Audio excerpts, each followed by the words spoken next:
Buenos días, hoy día vamos a hablar sobre los presidentes de Bolivia y vamos a comenzar con José María Linares.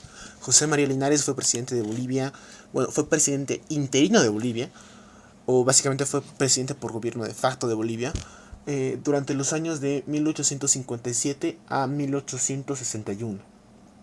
Ya, ese señor de acá. José María Linares nació en Tikala, Potosí, el 10 de julio de 1808. Tikala actualmente es Puna, ¿ya? Y en ese momento no se llamaba Potosí, sino se llamaba la Intendencia de Potosí. Y pertenecía al Virreinato del Río de la Plata, ¿ya? Sus padres son José María Linares, que es un español, y Josefina Lizarrazú, que es una madre boliviana. Básicamente, estos pertenecían, o José María Linares fue descendiente de un linaje noble, que eran condes de la Casa Real de la Moneda. Vamos a hablar un poco sobre sus estudios y todo el tema de cómo se dedicó a la política. Básicamente se educó en el Colegio Nacional Pichincha y luego en el Colegio Seminario de la ciudad de Sucre.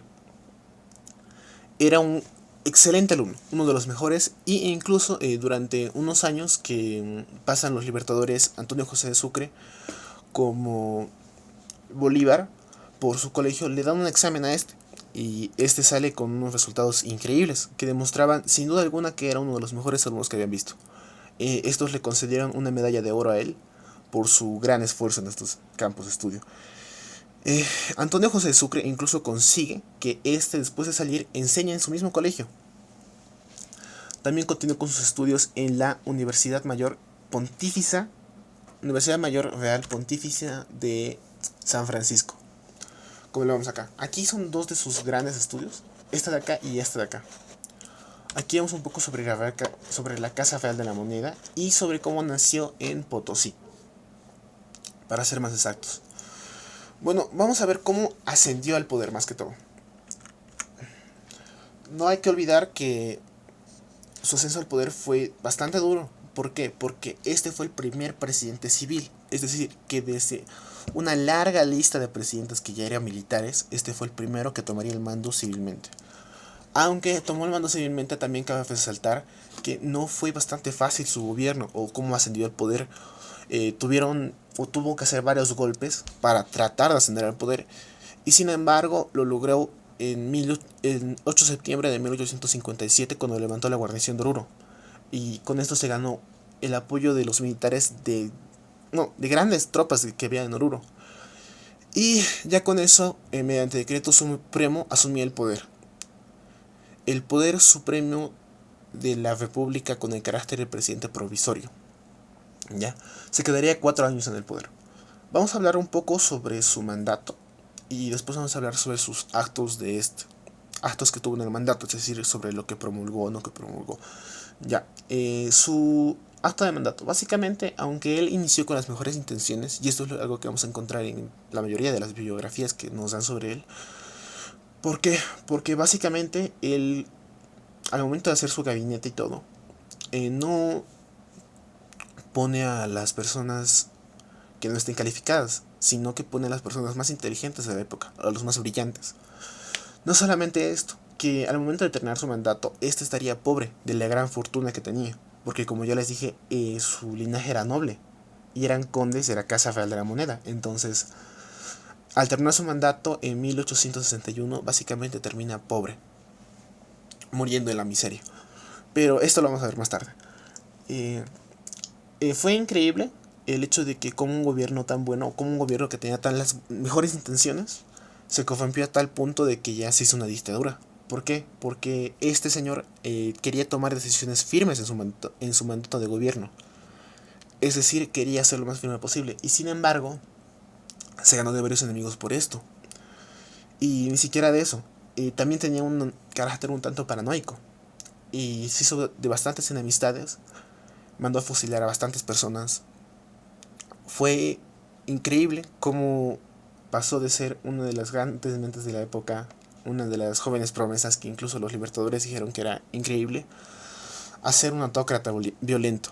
Pero, y sin embargo, cabe resaltar que tuvo intenciones buenas.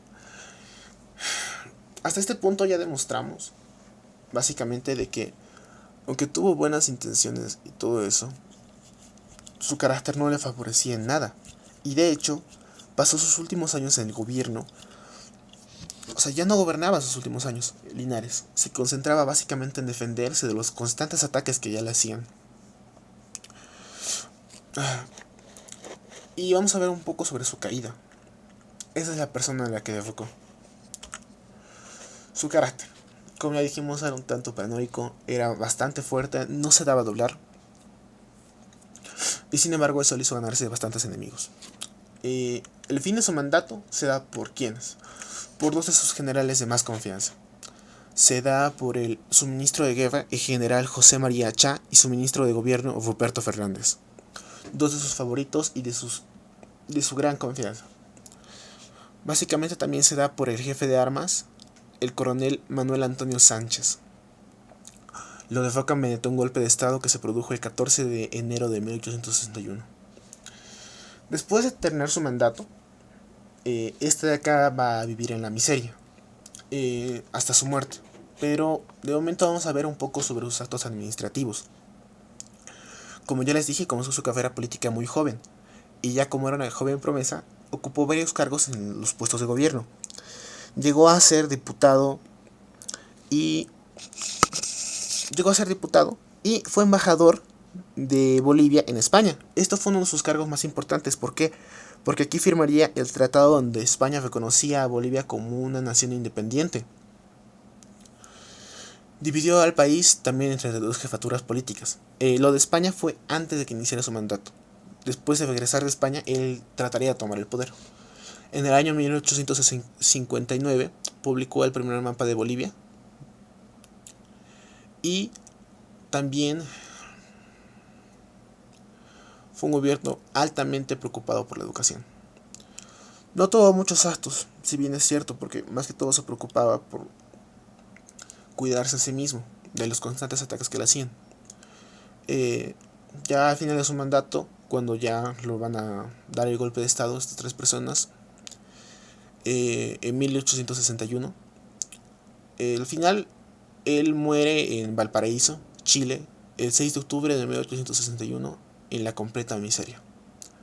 Muere pobre y olvidado de lo que antes fue una gran promesa. Y esto es todo sobre José María Linares.